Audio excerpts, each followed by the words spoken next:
some street talk, street cuts, street vlogs, ASMR talks. Alright, you came to the house. Some thoughts. Just live your life like you was a billionaire. So, I mean, certainly we're not billionaires, but I think the reason why I really enjoyed reading the Walter Isaacson biography by on Elon Musk is it kind of gives you a sense of like, you know, just the real life. And in Elon Musk's case, it ain't pretty. For example, there's like days he's like stuck in the office for 3 days at a time, no natural light. Like, just go on Google and then search the Twitter archive. Google images, you could probably find it. Is Kanye tweet is like, consider this my last tweet. Is a picture of like Elon Musk topless, like on a yacht somewhere in the Bahamas or somewhere in Greece. Yeah, he's super pasty, very poor body composition, etc. Better to look like a Jeff Bezos, like super jacked Terminator style, than to look like Elon. Like, actually, Elon, if you listen to this, my suggestion, yeah, just keep doing what you're doing, except just do your meetings outside, walking meetings. That's what Steve Jobs liked to do. More time in the natural light. Just use your iPhone Pro, whatever, to do Zoom calls. And a very simple thought is, I think for real entrepreneurs, real innovators, like for example, if I was a real billionaire, I mean, I would still kind of be doing what I'm doing, walking around outside in the beautiful light. I mean, intermittent fasting, no breakfast, no lunch, just one massive dinner a day, super simple. And when you break your fast, 100% organ meat diet, right? Like beef liver, beef heart, beef kidney, intestine, etc. And I think the secret is, shout out to my friend, to Josh White, Iksan, South Korea. Yeah, Kaizuka. Gotta check that out. All these good sister cities. Nice. And yeah, so walking 50 miles a day, it is. And I think the reason why this is so critical is that, I don't know, I think light and physiology, direct light is the ultimate privilege, and also better from a kind of an entrepreneurial perspective, I suppose, too. It's, why is it that like, I think like a lot of people like, okay, so modern day economics, right? It's all about like maximizing your productivity, working outs, etc. Yet we do habits that aren't good. So obviously sleeping 8 to 12 hours a day was going to make you more productive, more successful as an entrepreneur. 100%, like, maybe I shouldn't call 100% carnivore. I always say like 100% organ meat diet. That sounds a little more accurate, because just predator, 100% predator diet, 100% demigod diet. Better just feed yourself on bone marrow. That's what Chiron the Centaur fed Achilles, and it seems like it worked out good. Yeah, just feast on bone marrow. Yeah, demigod diet. And I think so Elon, very simple workout you could do, shouldn't take any efforts, just simple farmers carry, or get a loading pin and do some walking out, or just buy some heavy ass dumbbells, pick it up, walk it out, or just pick up a heavy sandbag, 400-pound sandbag, 100-pound, 200-pound, 300-pound, whatever's. Just walk a little bit, and boom, you should finish your workout in like 5 seconds. I think what I like about the sandbag or kettlebells, etc., is just how it requires like minimal friction to actually do. So what that means is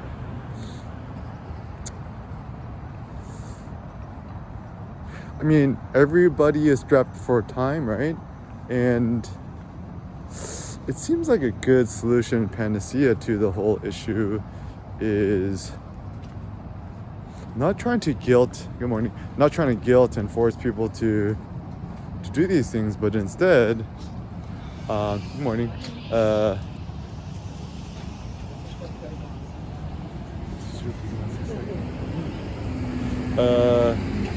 yeah, so I think a better goal instead is to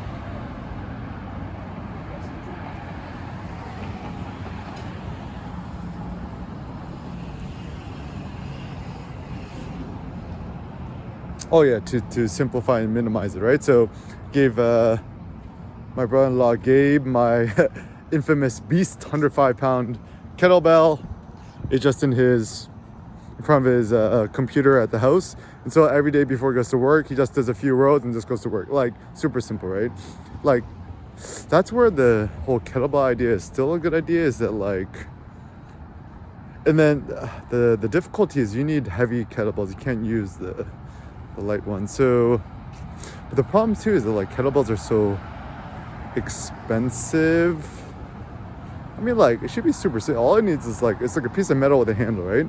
So I propose what? Do they sell 200-pound kettlebells, 300-pound kettlebell, 400-pound kettlebells? Maybe make them, or you can make a ghetto one with loading pins and a handle. And super simple, just pick up 2 kettlebells and just walk it out. Farmers carries is a good idea.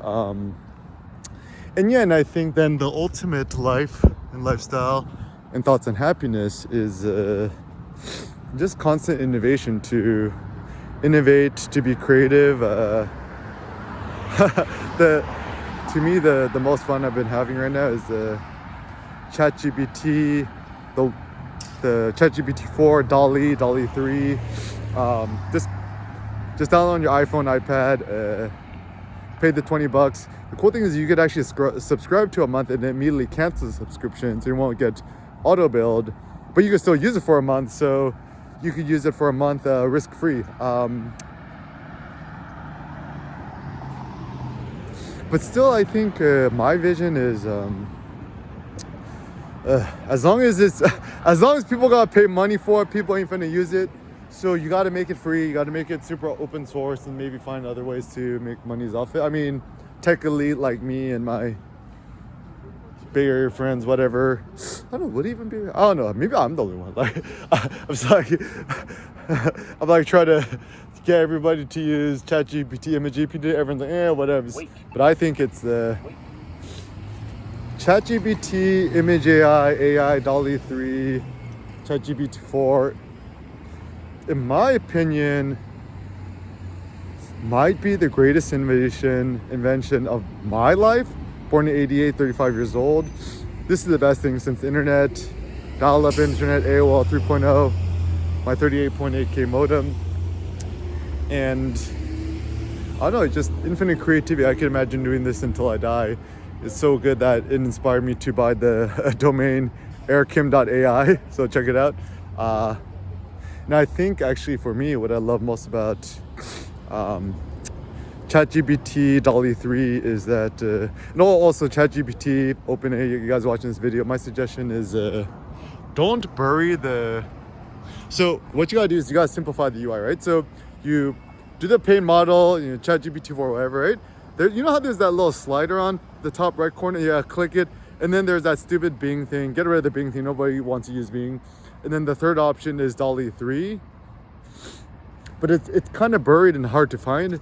Make it so people don't have to click around. That's actually a super good UI, UX thing that I propose to any sort of developer or designer, whatever. It's like, imagine like your mom's gonna use it.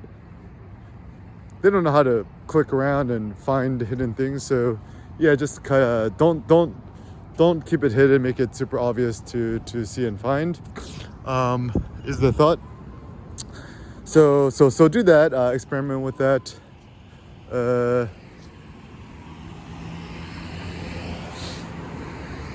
And yeah, and I think, I mean, to me, ultimately, your health, your physiology is probably the most important, most critical thing. Also, another pro tip, real men drink tap water. not even filter water, tap water. You know, and also go sleeveless, topless whenever you can. Also, I designed this cashmere kind of like one cut poncho thing. It's pretty fire. Might be available in the Haptic shop sometime next year. hapticindustries.com. Also, I have some visions for AI, haptic AI. It's so. Oh, this is my thought. The big problem nowadays is everyone's like looking on their phone. Ideally, you just want to be able to text message with having your phone in your pocket. So I remember in high school, you remember that Motorola not the flip phones, the flip phones or the other ones that was it? When you're texting somebody, this is before the phones had keyboards, just 1, 2, 3, 4, 5, 6, 7, 8, 9. If you want to do A, you just pressed the number 1 once. If you want to press B, you press the number 1 twice. And so forth. What's called Y9 or something like that. And so it's so funny because kids in class was able to text message and send messages while their hand was in their pocket without looking at the screen, right? Which is hilarious. And you know, everyone thinks earbuds pros, but I don't think so. Actually, the really cool thing with ChatGPT is, oh, that looks like nice. So the cool thing with ChatGPT is that when it's generating a response, there's like kind of mini haptic feedback, which is actually super fascinating because it kind of signals to you that it's thinking or it's talking to you. And so my thought is, if you could create some sort of haptic AI, haptic feedback thing where as the ChatGPT, whatever, send you a response, kind of train it to do some sort of like Morse code. Like, for example, if it says the word like, you know, stoic, S-T-O-I-C, right? You'll have a series of buzzes, which, you know, let's say 2 buzzes means an S, 3 quick buzzes is like a T, etc. And then as a consequence,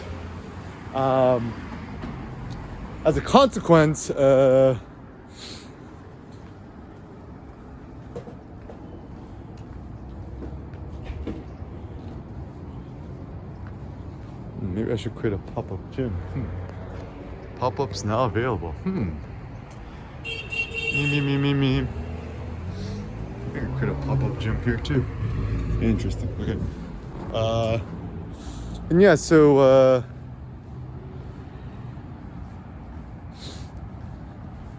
yeah, pop-ups is a good idea. Like, maybe the good idea of a pop-up is that you don't actually have to pay some sort of stupid lease or contract. Anything with a contract I think is bad. Even with renting and stuff like that, I like the idea of like a month-to-month lease. Seems like a better idea, but anyways. So yeah, essentially it'll give you haptic feel. I also had this visualization, this concept. Apple, pay attention, or somebody else. Imagine like a smartphone without a screen, and it could communicate all the information to you via haptic feedback, like your phone once again buzzing, right? And it could be really interesting because it's safer, because you know, people could use their phones without actually looking at a screen. If you're car accidents, if you're people getting hit by cars while crossing the street while texting, essentially we got to get rid of text messaging on their thumbs. Using voice dictation is better. So a phone that purely could be used either haptic feedback or voice dictation, no screen. Wouldn't that be super effing cool? So it's kind of towards my Zen minimalistic simplicity notion, where the best way to innovate and to add more features, add stuff, is actually removing features, removing concepts, removing ideas. So everyone's always trying to make the screen bigger, right? The iPhone Pro Pros, Max Pros.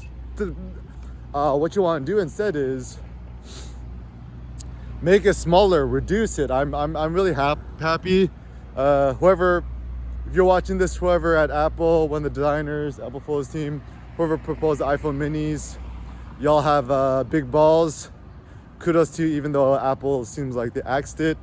I think the iPhone mini that came out was probably the best innovation that came out. I mean, I bought one, ultimately gave it to Cindy, and I got an iPhone SE, which I'm recording this on now. So yeah, I think the trend should be not to add stuff, but to remove stuff. So like, for example,